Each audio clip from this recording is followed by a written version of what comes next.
Okay, I'm just going to do another short video. This time I'm going to do one on putting plugins on your tracks in Audition. So we're running Audition in multitrack mode. So each of these tracks will have a channel, and on that channel we will be able to put some plugins. We might want to put some reverb on the track, or we might want to equalize the track a little bit. So anyway, for that, what we want to do is have this whole session loop, so we don't have to keep coming back to this page and resetting the cursor and running through the track, which only lasts for 14 seconds on this particular session. So what you do is you just right click on the track and put it into loop mode, which I already have, so that's all you need to do. And you can check that by putting the cursor at the end, 4D. And it goes back to the beginning. All right, so that allows us the song to play while we're doing some adjustments on the mixer page. So let's go to the mix page. All right, here we have our 3 tracks and our master over here. What we'll need to do too, just so we can hear things properly, is solo the track that we're going to put a plug-in on. We don't want to hear the other 2 tracks here, we just want to hear the drum kit. I've soloed the drum kit. And if I play that, we will just get the drum kit. Okay, so just up here where it says effects, there's these slots, and on each of these slots you can put a plug-in. There's actually quite a few of them, but anyway, we're only going to be looking at the first 3 here.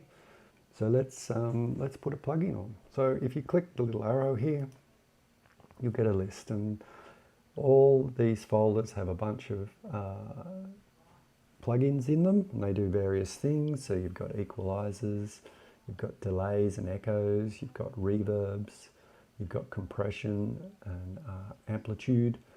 So what we're going to do first off is we're just going to choose a simple equalizer, so a parametric equalizer here, like this.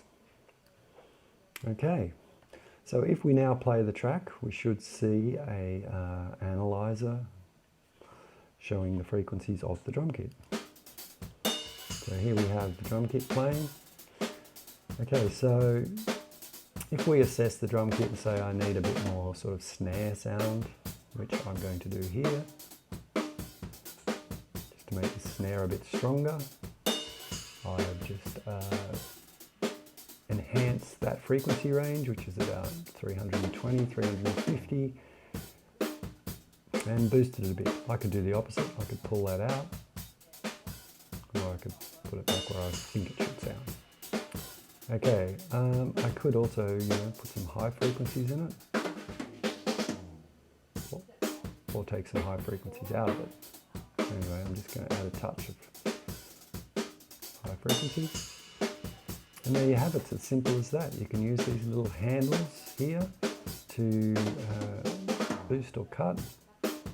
And it's a very simple way to equalize something. You can hear what you're doing, you can adjust the frequency and the cut and boost. Going up is boosting, going down is cutting, or right in the middle is nothing at all.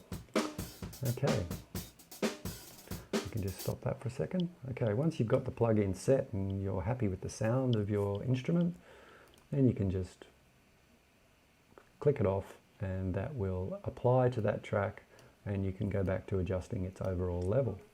Let's put some reverb on the track, but what's going to happen here, because reverb's very computer heavy, which means the CPU is going to have to work harder. We may have to go back to the audio preferences and change that, but this is the dialog box you'll get.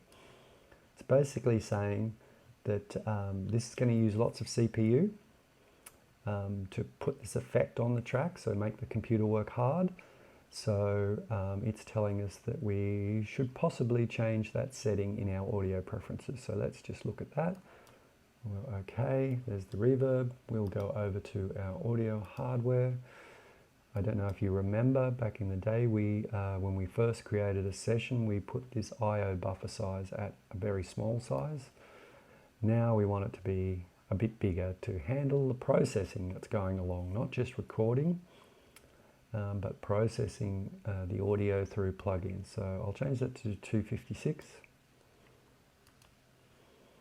And we're back here. So that's what that dialog box is saying. You're going to use some plugins that are going to make the computer work hard. We need to give it some extra breathing space, which is the I/O buffer size. Okay, here we have a reverb. So within this reverb, it has decay time, so that's how long the reverb is. Let's just create it up to about 2.5 seconds, or 2,600 milliseconds is what I've guessed it at. Down here we have the dry level of the drums and the wet level of the drums. The wet level meaning the reverb balance. So the more we turn this up, the more we'll hear, and I'll demonstrate that now. Our drums are still in solo, so let's...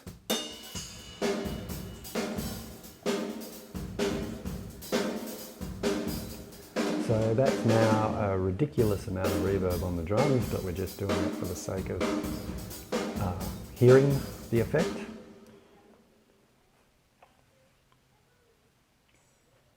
Okay, so that's reverb. So again, we've got 2 plugins on this channel, and we could go to the voice, we could put a reverb on the voice, we could put equalize, and we could use compression. We could do whatever we want. So that's plugins. So if you've got a multi-track session and you want to process each instrument or track individually, you can not only change their level, but you can change the tone and the character of each of those instruments in your multi-track session. When you come back here and we play, you'll hear that those plugins are still there.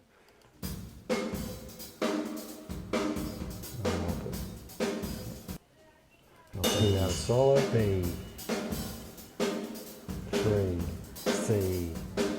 And there you have it. That's putting plugins on your tracks in Audition. Thanks very much.